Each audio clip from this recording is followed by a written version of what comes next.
Good evening and welcome to another phenomenal episode of Coach's Corner. My name is Dwayne Dwyer. I'm known as the Mindset Coach. And I am Garfield Martin, and I am known as the consistency coach.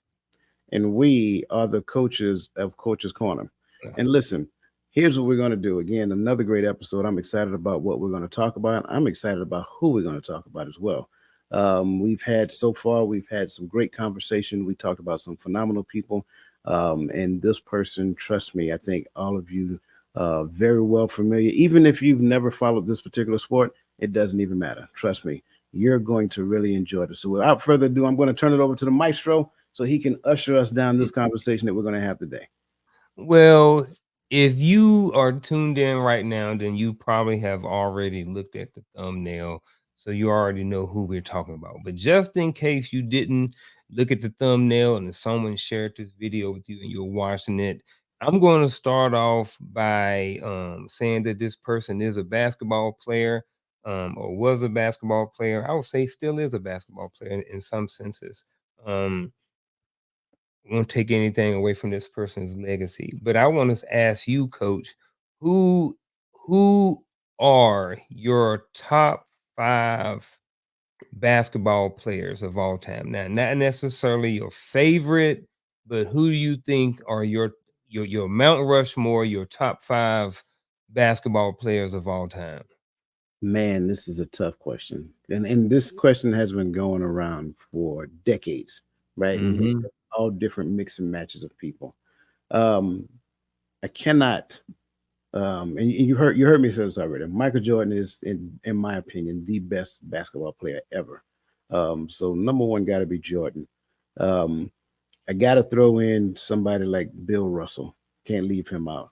For me, when it comes down to like a power forward, I mean, I'm just going to be honest with you. I'm a fan of Kevin McHale, old school. He did his job. No, well, he was just consistent, right? Um, I'm partial because I was a Magic Johnson fan, big Magic Johnson fan, right? But I'm partial because based upon that person, based upon Magic, and that this awesome individual we're going to talk about today. I mean, yeah, they're two different positions. I get it. Can I give you six? Can I do Yeah, six? give me Okay, six. thanks. I'm torn, man. You can't just give me five. Okay, Six is so good. Jordan, Russell, McHale. Um, I gotta say, Magic Johnson, definitely without question, Kobe Bryant.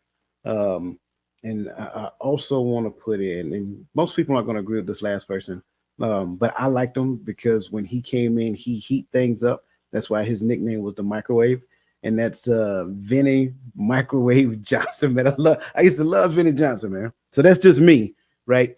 And of course, he's not ranked in the top five, but that's just like one of my personal favorites. I like his work ethics.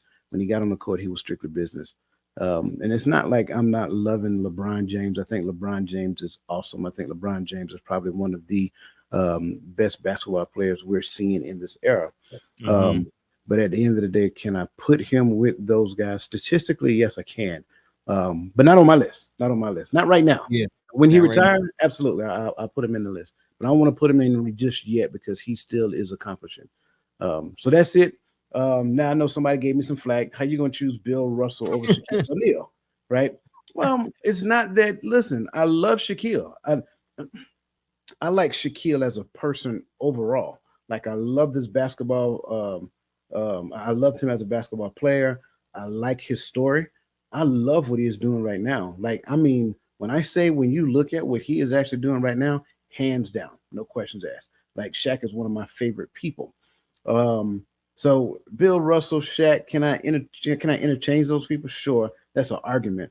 But again, it's just my top five, and Yeah. Shaq is not outside of the top five. It's just the five that you I give you right now. You ask me Yeah. 30 minutes from now, it might be some other people. It's Yeah. just what I Yeah. got. What about you, Yeah. man? Man, my top five, I'm definitely like the GOAT is for me is Jordan. No, hands down. Like there ain't a conversation. There ain't is him A and somebody, he's 1A and somebody's 1B. No, Jordan is my all-time. I do understand the argument, and I am starting to lean on the side of generationals having kind of their own goats. I understand it, what I mean, because if I was born in 1995, I probably don't know who Bill Russell is. Yeah. You know what I'm saying? And I'm born in 75, and I don't really know too much about Bill Russell. So I don't. For me, my top five is more so who I think is like really, really, really good. Mm-hmm. And 1, 2, 3, 4, 5, 6, and I got 6 on mine too. So but it's more about I didn't grow up playing basketball, right? So for me, my eye test as far as what is great is very minute compared to people who may have actually played at the highest level. So I didn't never played anything other than pickup games or on in the military or like for a job that I work for, or a couple weeks ago we played against the fifth grader. So that's about as much knowledge that I have as far as basketball when it comes to looking at who is considered great. Now, I think all these people are great, but these are also like my favorite players and players that I enjoy watching playing. So definitely, so for me, it's Jordan. And then I have Kobe on there. Mm-hmm. I like Shaq. He is on my list. Allen Iverson is definitely on my list. He's also from VA, so definitely going to rep him. I got you. I have LeBron on my list, and last but not least, this is my favorite player of all times, and that's Kevin Garnett. So those my 6 guys right now. Jordan, Kobe, Shaq, AI, LeBron, and KG, and those were all guys that I actually got to see. Yeah. I came in. I wasn't watching basketball when Magic Johnson was still playing and stuff like that. So I saw some of it near the tail end, and I remember the whole thing with HIV and stuff like this, but I didn't, watch years and years and years of Magic Johnson or Larry Bird. And I do remember the game. It was Jordan versus Bird. You remember that game? I do remember that And game. they need to remake that game, and they need to remake what's the other one when it was like 2-on-2. Because I remember Phoenix had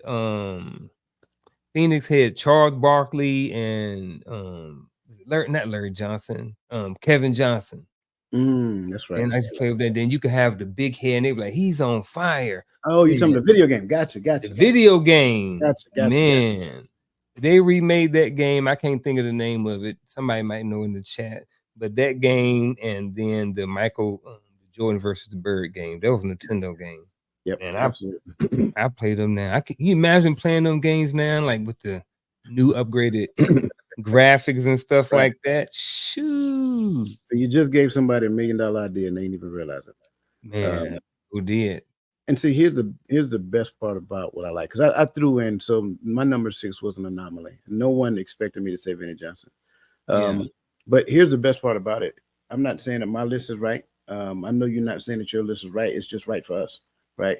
So, and that's why I did the whole Bill Russell Shaq thing. Like for me, it's like which one I want to pick today, because trust me when I tell you that Shaq was a beast, I still think he can get out there and still ball and still be beasting right now. He probably can. Yeah, absolutely. So I think that's the thing. A lot of these lists that people tend to come up with is like a mixture. Sure, you got the statistics to say that they're this, they're this, they're this. But at the end of the day, it's like I want to kind of mesh statistics with personal favorite, because my all-time favorite player is Magic Johnson. Has always been. I just loved his game. Now, sure, he had that stain on his career, which in essence a stain on his life. But again, I just loved him as a player. I loved him as a businessman like Shaq. So I like to see them in their zone doing their thing as basketball players or football players or hockey players or whatever profession they're doing. But then that evolved into something greater to where they're exercising this thing we call social responsibility. So that's just how I look at it. And I was a huge fan of Dennis Rodman. Like I used to The love worm, watching baby. Dennis Rodman play. Like he was playing when he was playing with the Bulls, you know what I mean? Not necessarily the Pistons or not the Spurs, but when he was with the Bulls, that's when I was like, man, we had all the dyed hair, man. Like that was entertaining. Like, It was. and he'd go out there and pull down 25 rebounds. And you like, man, this dude is all over the place. And it's just like, and then he'd be going against like the centers on the other teams, man, and they be getting mad and they be wanting to Yeah. fight, and he be getting in their head. And Yep. man, that was, man, talking about mindset right there. Oh Like yeah. he was Absolutely. all them, some of them dudes had, so I'm not gonna say they had some weak minds, because obviously to play the basketball at that level and to deal with what went on in the paint back in the day, you know what I mean? It took a certain mindset to be able to do that. Getting Absolutely. hacked and fouled and rushed and sickled and everything else when you I come rushed down. it. You know what I'm saying? Yeah. So it's Absolutely. like they had the mindset, but like them psychological mind games that Dennis Rodman used to play with people was freaking very entertaining for me to Absolutely. watch as a young teenager and young man and stuff like that, man. But Yeah, man. Absolutely. Absolutely. yeah. But we're gonna be talking about the role of consistency in developing a resiliency mindset. And the person we're gonna be talking about today is Kobe Bryant. You know, and I know that most people who are watching this already have an idea or a clue about who he was as a basketball player. And then when we were talking about this conversation, that's pretty much what we're talking about, the basketball player, but also like the mindset that he had in order to become the legend, or in what most people, even me and Coach, consider on their Mount Rushmore of basketball players. He's in most people's top five, or if not, at least their top 10. So I think we all can agree that he was great, that he had a great career, he had a bunch of championships, he had drama, you know what I mean? All the things that a lot of people go through, you know what I mean? And just like anybody else, you know what I mean, in order to maintain that level of success, he had to have a certain type of mindset. So um when it comes to a resilient mindset, Coach, what do you think when it comes to Kobe was something that helped him develop that resilient mindset that he had, because you don't win every game. You know Mhm. what I mean? You don't win every battle. You know what I'm saying? But at the end, it's about the end goal, and it's about, he was able to get championships and stuff like that. But what do you think contributed to Kobe's resilient mindset? You know, great question. As you're asking this question, I reflect back on when he first came to the league. You know, he had the baby fro.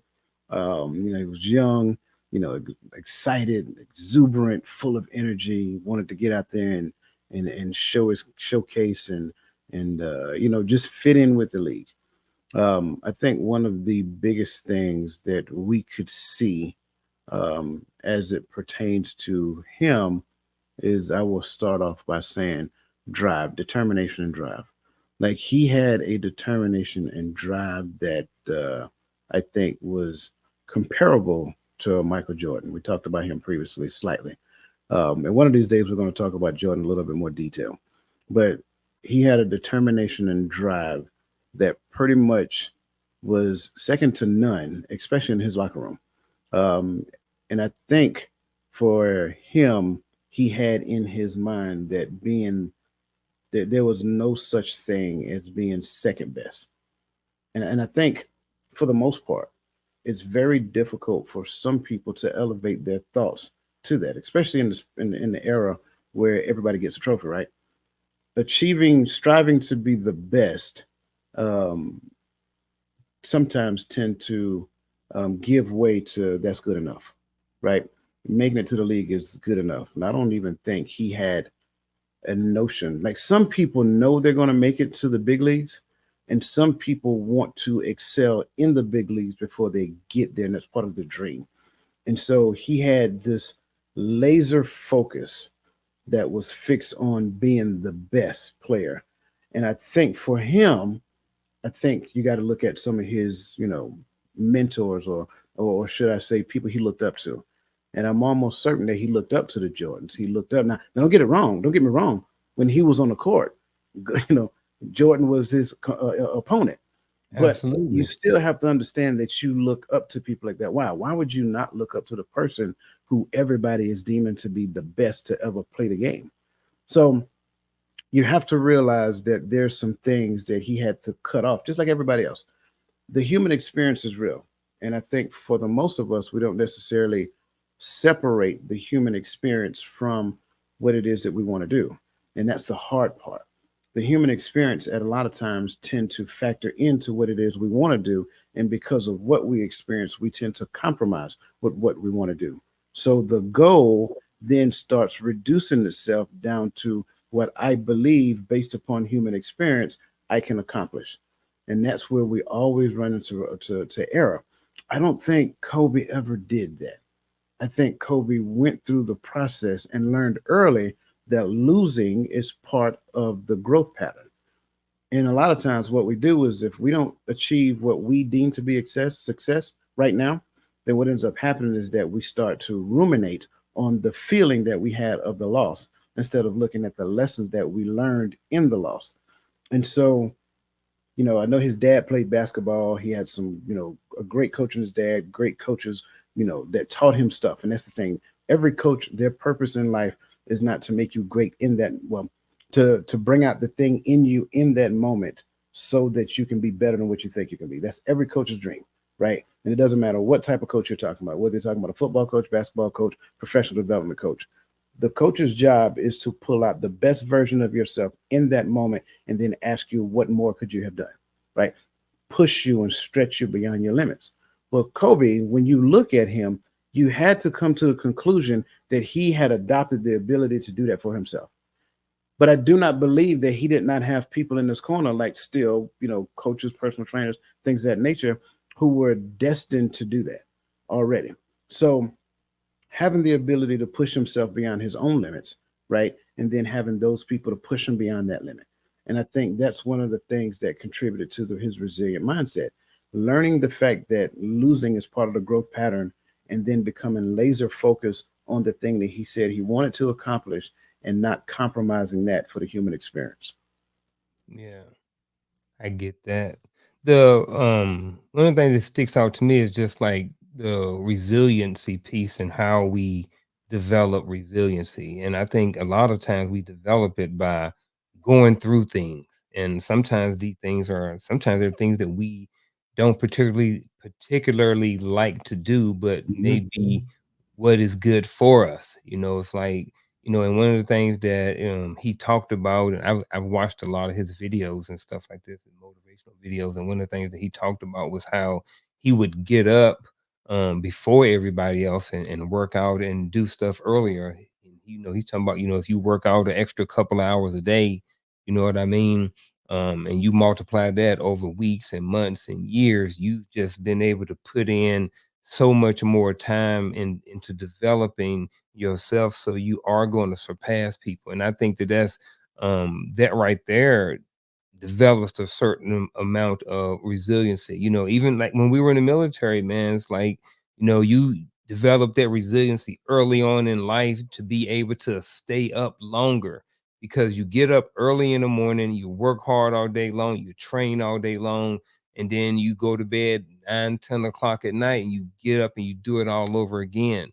We do 24-hour duties in the military. So our body is kind of adapted to being able and kind of resilient and being to where we can stay up a lot longer. So I think that, with anybody's mindset, in order to develop more a resilient mindset, you have to almost like test your mind. You have to put your mind in challenging situations so you can work through them. And sometimes we don't need to put ourselves in situations. Sometimes we just need to think through things that we're already going through in our life.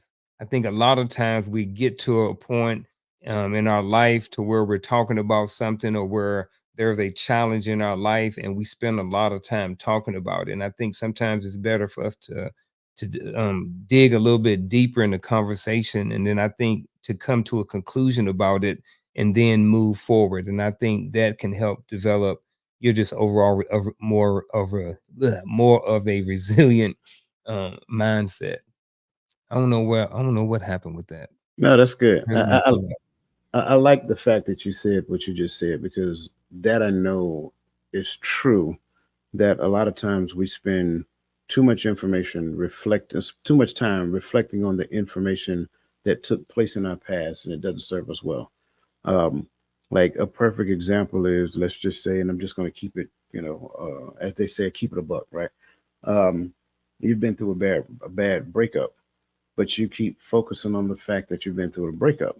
And Mhm. so we have to realize that everything that is a loss, regardless of what it is a traumatic experience to you. Okay. And I stress that piece. It's a traumatic experience to you. But if you keep focusing on that, then only thing you're doing is recycling the trauma, which makes it longer for you to go through the mourning of that traumatic experience. And so, in essence, because this thing here is wired to solve problems, you keep giving it the same problem that you've been through. So, the only thing that this does is keep recreating the past into your present. So, what we have to do is rewire the way that we think.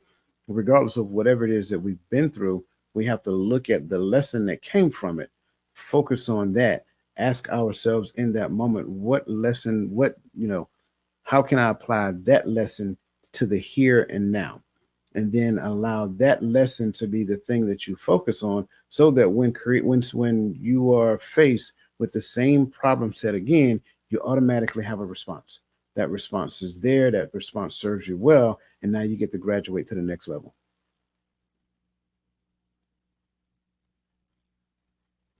You're muted, bro. I knew it. I knew it was going to happen eventually. Man, I was thinking about comparison. A lot of times, we kind of sort of started, we kind of started the conversation when we were talking, we were comparing, this basketball player to this basketball player. And I know that in life, a lot of us um, may deal with that at some point of our in our life, and some of us honestly still struggle with it. We hear it talked about a lot on the internet, whereas you look at little young women nowadays, you know, and a lot of the stress and the anxiety and stuff that they have going on in their life just because of the beauty standards that are being marketed and different things like that. And I know that, probably some when Kobe was alive, I'm sure that, you go on ESPN and you will look at First Take or some of these other different shows and they're comparing Kobe, are you better than Michael Jordan, or who's better, or what about LeBron James? I'm sure he's been asked things like this, and then people have Stephen A. and all these different people have compared, all of these different things, and he had to have a strong and a resilient mindset in order to deal with those things. But I kind of, even though we're talking about him, I kind of want to bring that to more of a personal level and talk about like us and like the audience right now when it comes to dealing with comparison and why you're trying to develop a resilient mindset.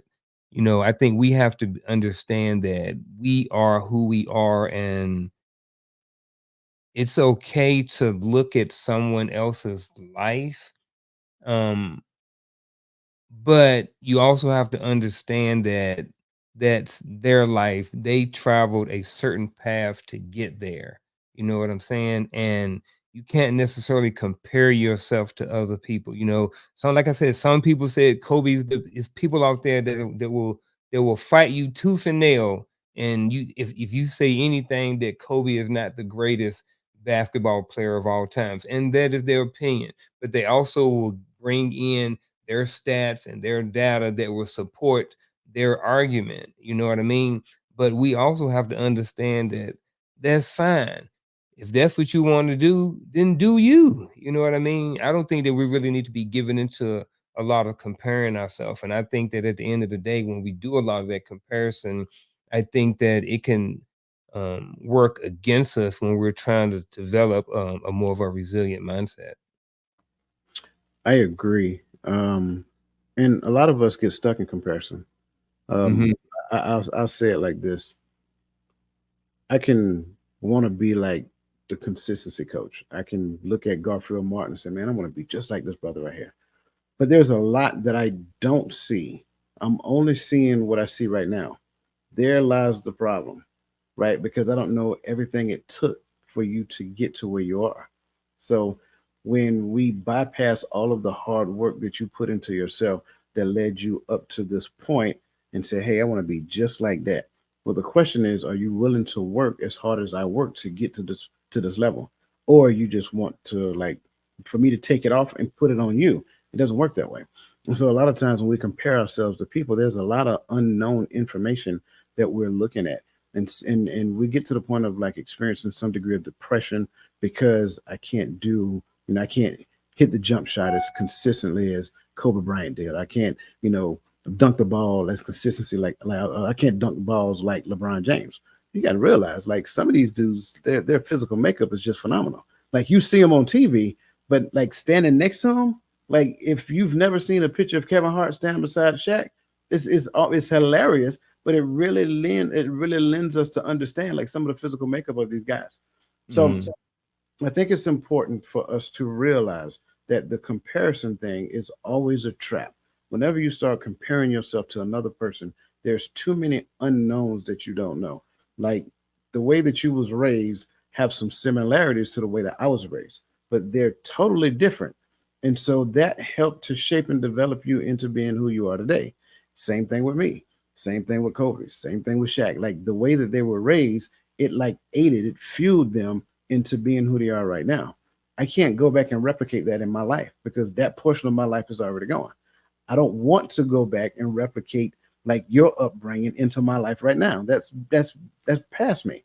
So we got to look at things. Can I look at what you're doing and say, hey, that's awesome. How did you do that? Or what did it take for you to get to that level? And can I learn lessons from you? Sure. Can I look at you and view what you're doing and your accomplishments in that thing as an inspiration? Absolutely.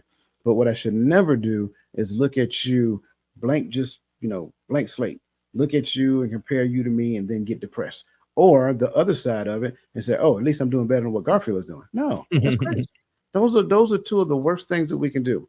I like the fact that you brought up the whole statistics piece, right? Because we mentioned it earlier.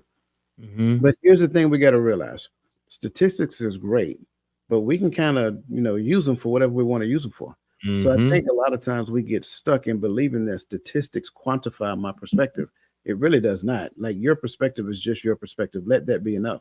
I don't need to go pull up. Oh well, Kobe Bryant did this, Michael Jordan did this, and you know it. Like when Kobe first came into the league, everybody was saying, "Oh, it's going to be the next Jordan." No, this is the next Kobe. In fact, this is the only Kobe. There's not going to Yeah. be another Kobe ever. There's not going to be another Michael Jordan ever. There's not going to be another LeBron James ever. So if we stop doing that, stop trying to do the statistical comparison to say, hey, this is why I say that. No, just say, hey, that guy was great. He was awesome. This guy was great. He was awesome. And let that be enough. And if we do that, I think we can make room in this world for everybody to exist and be okay with that. And then they're trying to figure out which stats rank better than other stats. Dude, like, well, this guy got this more championships, but this one got more MVPs, where this one got more scoring championships. And it's like, dang, man, it's like I'll pick all of these ones out to where Kobe is better, and I'll use these for my argument. And somebody said, well, these championships, what they outweigh this, and it's just like, so you at the end of the day, like you said, all you're doing is comparing a bunch of this to that. That's But it. do you think that comparison can have a positive effect? So, Sure. and what I will say is that, I remember in the military sometimes I would compare myself to in certain areas to certain, especially when I was younger, to certain NCOs, right?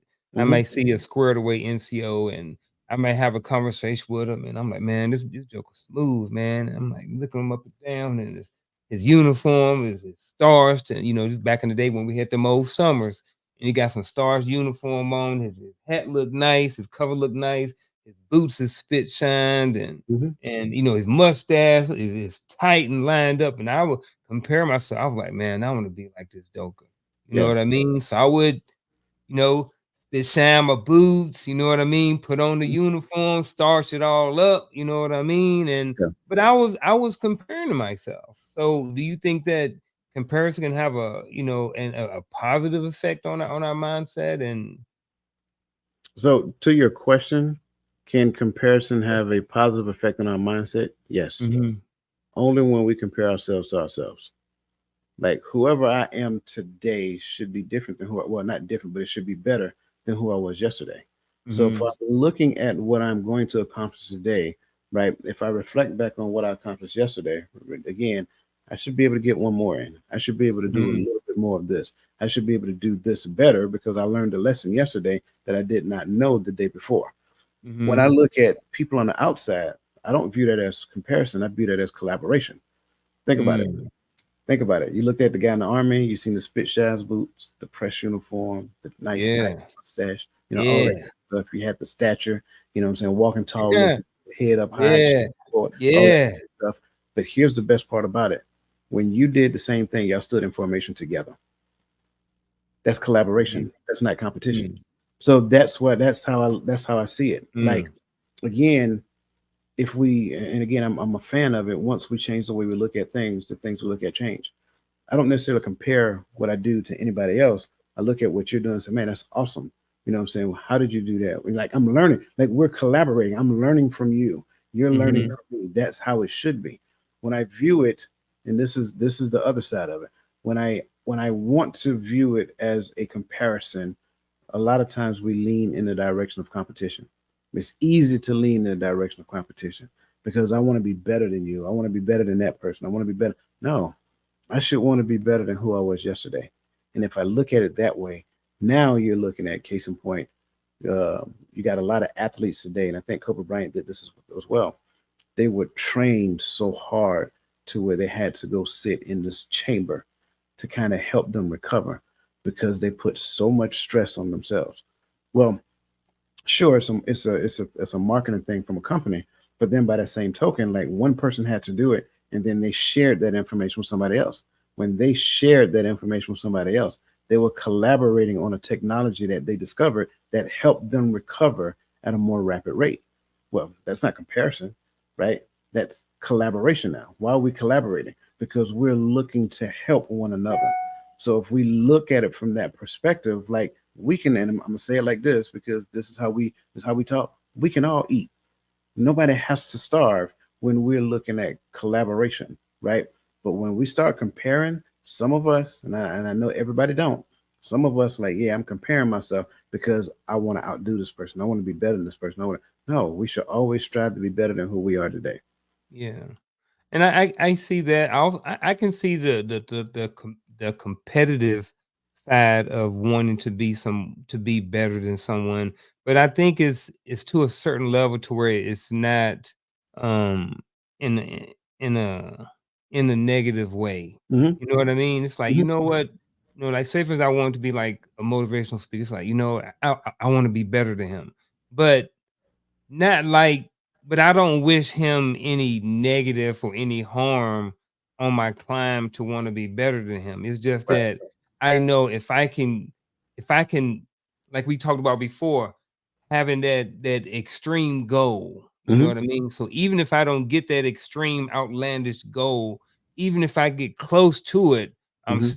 I've still had a certain level of success. And Yeah. like you said, being able to look back at your own life and compare it to yourself and who you used to be.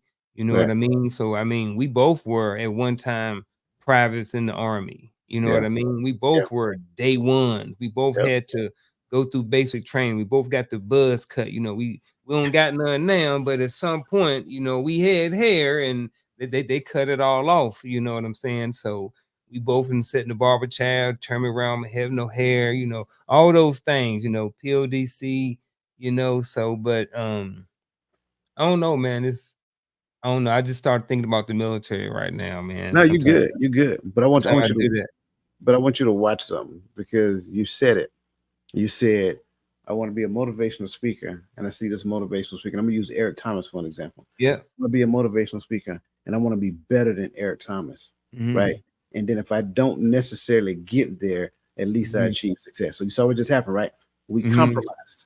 Yeah, a Mm. compromise just took place. That's what happens when I focus on another person, right? I can use that other person as an inspiration. Eric Thomas inspires me. Like I love his motivation. I love the way he delivers. I love his excitement. I love his enthusiasm. I love how he interlaced the word of God in all of his messages. That is something that's inspirational. But here's the other side of it. If I want to be better than him, then the one thing that does, and I'm not saying that this is across the board, but in most cases, what that does subconsciously, it prevents me from going to him and asking him, say, hey, what is the thing that you did to get here? If I can get about 30 minutes of your time, I got about 5 questions, if you don't mind, right? Because now what we're doing is we're collaborating.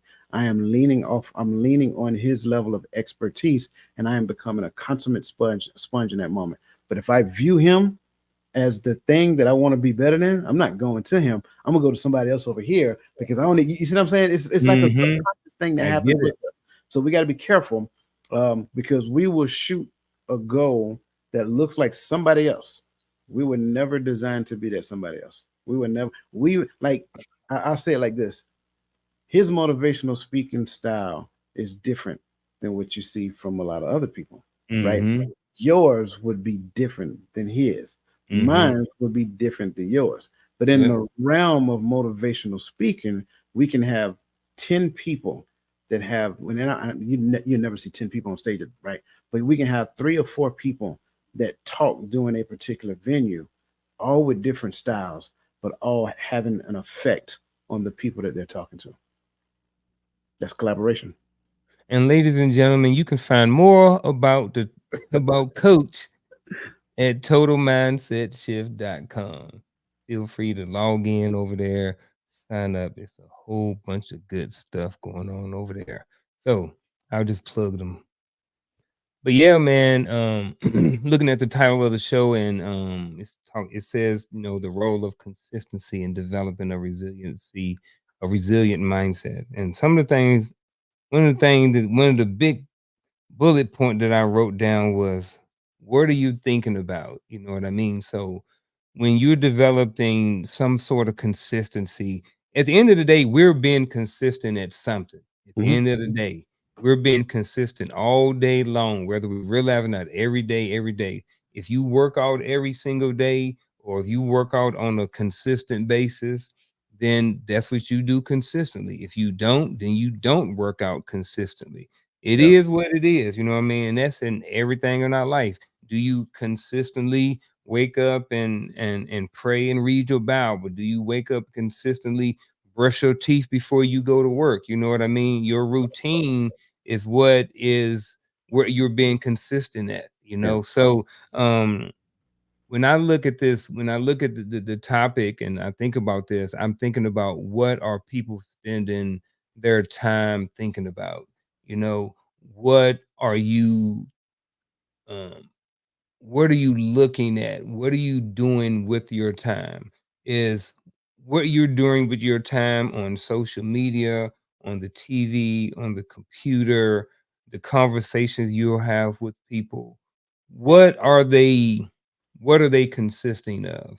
And if you're not, you have to put in some of that time to work on developing yourself. I Yeah. understand TV and all these different devices and stuff like that are a form of pleasure for a lot of us. They're a form of entertainment. They're a form of communication or keeping up with people. You know what Hmm. I mean? As everybody like to say. But there are also ways that people use to share information, and again, to collaborate, and to try to help people out too. So there are avenues all day long that we spend. There are different devices that we spend all day long with our time. How can I put this? All day long, we're spending time on devices and socializing or interacting with people. And Yeah. I think what we do on a consistent basis has um a direct correlation to the resilience that we have with our mindset. You Mhm. know, so I see people all day long and they're just looking at trash after trash after trash after trash. And then, you know, when something happens in their life, like they can't deal with it. They've never done anything hard, you know, their entire life.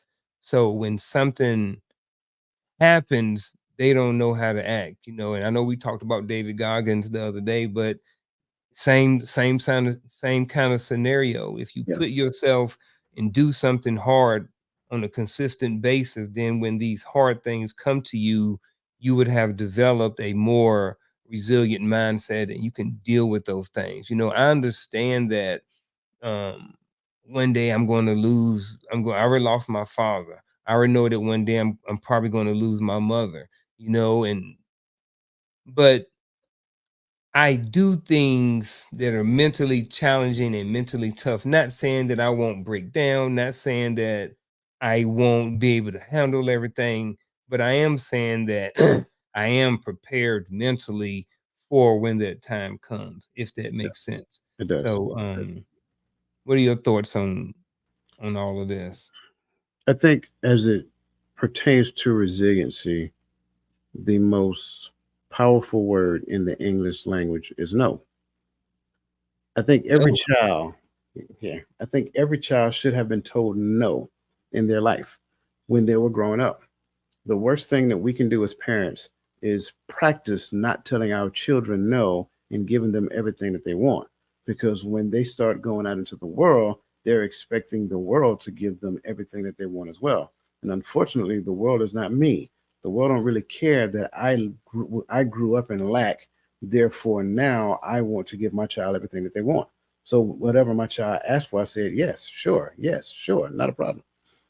So in the space of resiliency, no is the most powerful word that is exists because as you are growing, you start to develop a resilient mindset. Now, I think this is interesting because at the end of the day, what you think about kind of creates who you become.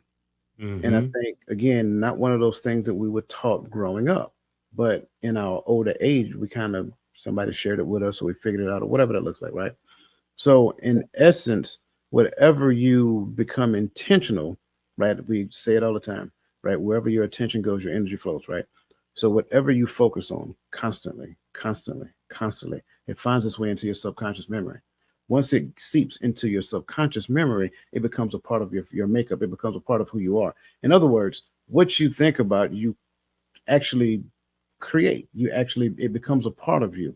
So if I'm constantly watching, CNN, MSNBC, whatever the case may be, and I'm being dumped in constantly bad information, negative information. This is going to happen. Oh my God, the world is coming to an end. Oh my God, they got dogs that eat through tin cans these days. They got all kind of stuff like that. So it's like constant fear, constant anxiety, constant all of that stuff consistently. Then I am going to become a person. Not only do I live by anxiety, I'm probably going to end up having to take some type of anxiety medication. And I get to the point that I live a life based upon fear. So everything that's fearful, it moves me to action, but it does not create the life that I want. I become ultimately that person that just reacts to this, I react to that, I react to this, I react to that. And what are the things that you're reacting to? The things that I'm constantly seeing. Once you change that way of thinking, once you say, hey, I'm going to become intentional about what I take in. Once I become intentional about what I take in, now I get to decide what I think about. When I decide what I think about, that's the thing that go into my subconscious. Like you say, you wake up in the morning, you read the Bible. Well, that's part of what I do. At 4:30 or 5 o'clock in the morning, depending upon how I feel. Right.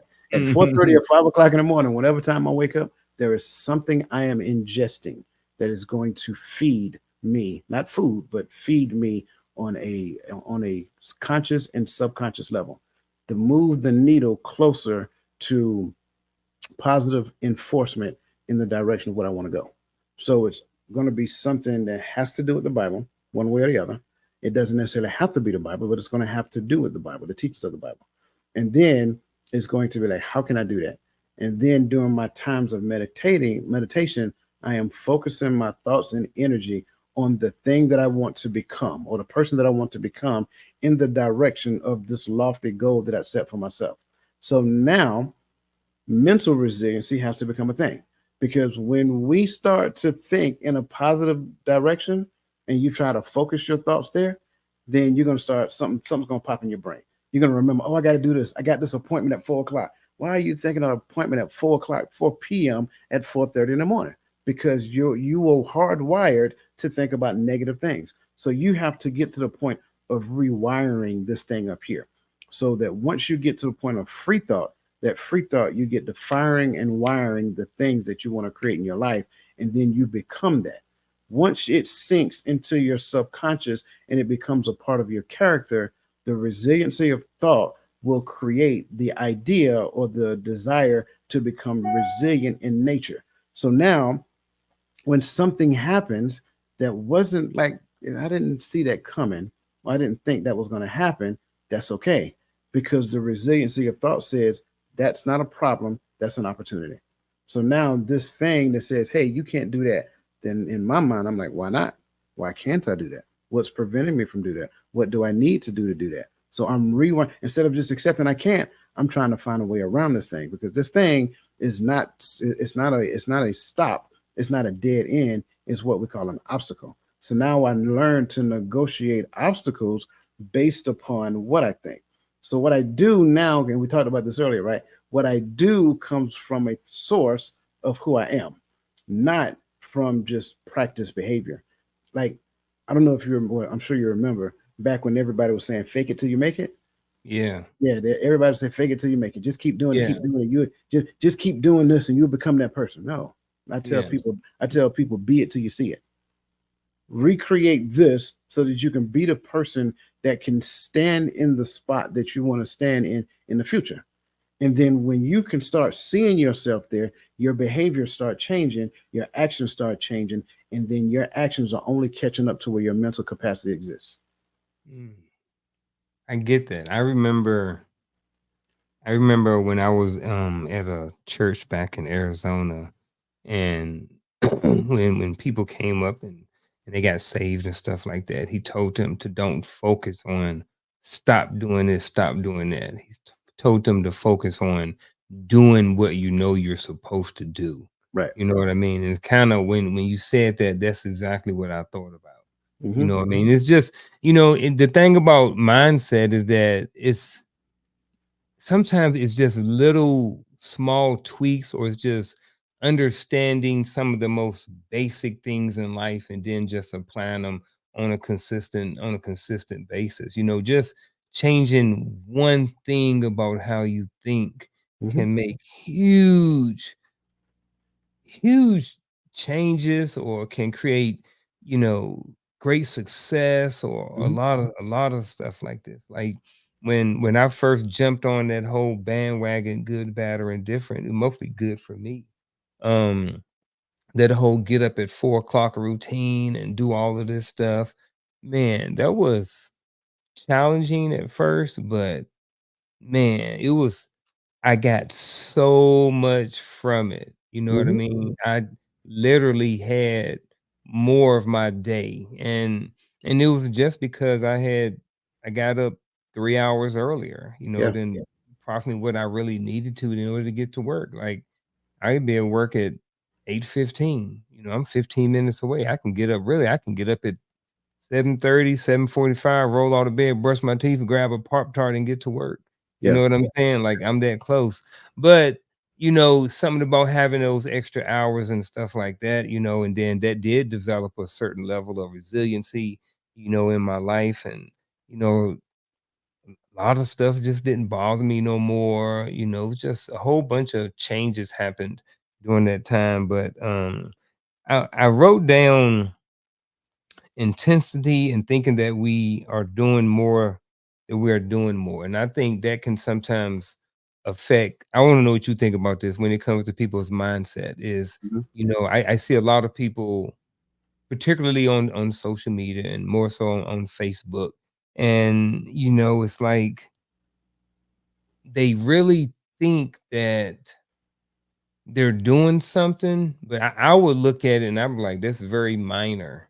Yeah. And I don't want to, I'm not trying to be mean, or like someone would go out there and they'll say, I walked 2 laps around the track today. And and I understand for some people that may be like a huge accomplishment, and I'm just using that as an Sure. example. But this is somebody who's like, who may not be overweight, someone who may be someone who you can see it looks like they could run 3 miles, Yeah.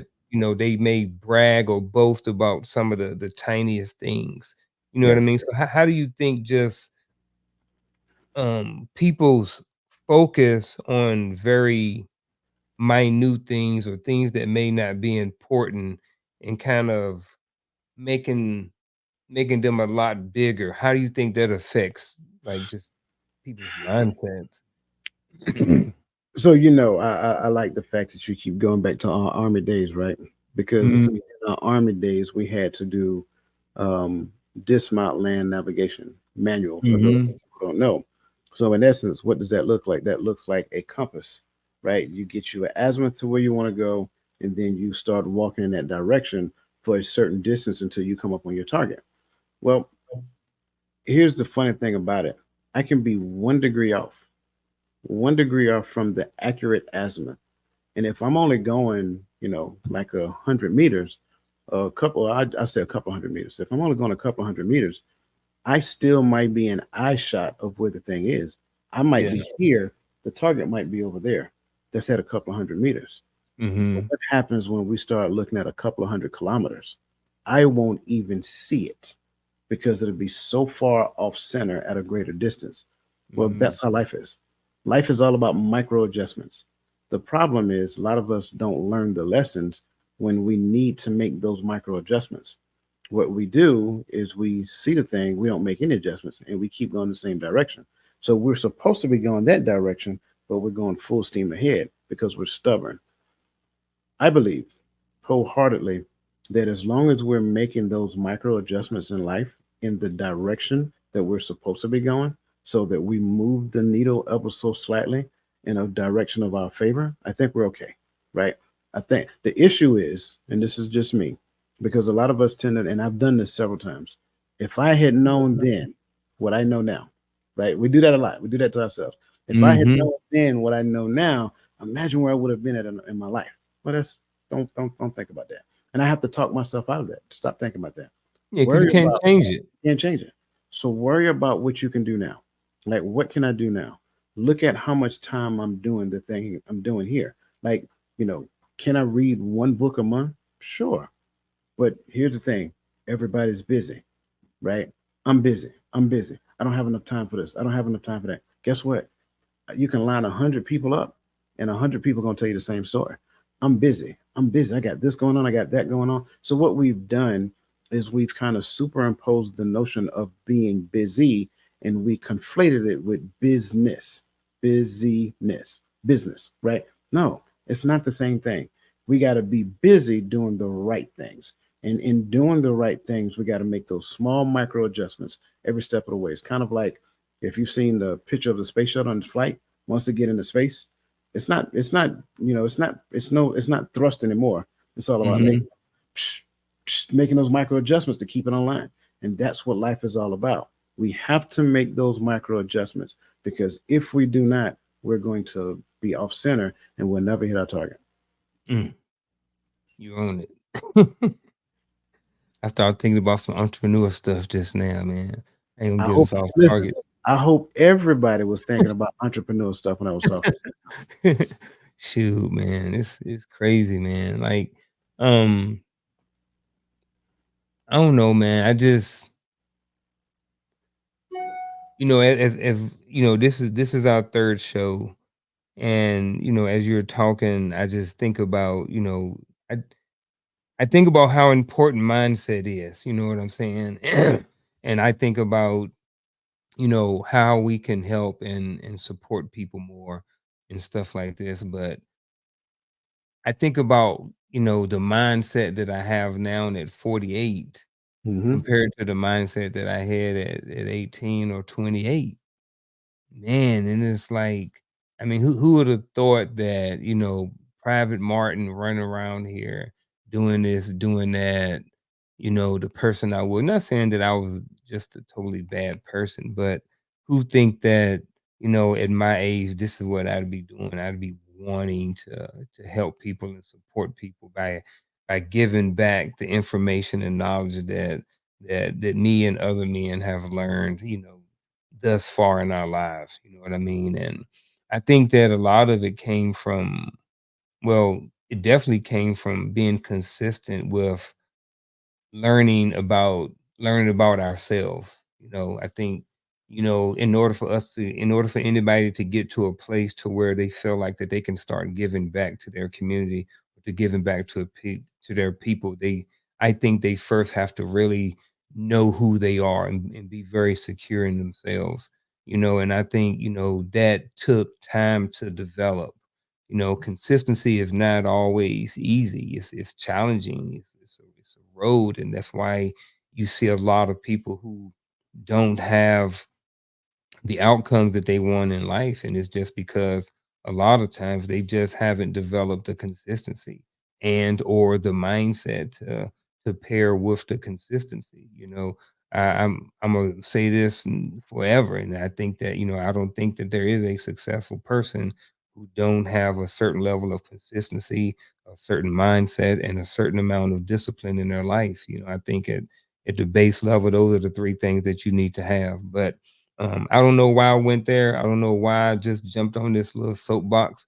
But we're about to wrap up the show. And before we do, we're going to leave you guys with a little bit of actionable advice. And that's just a little bit of small piece of advice that we want to share with you or leave with you guys to whereas it's something you can actually go out and do. And hopefully you'll be able to benefit from it.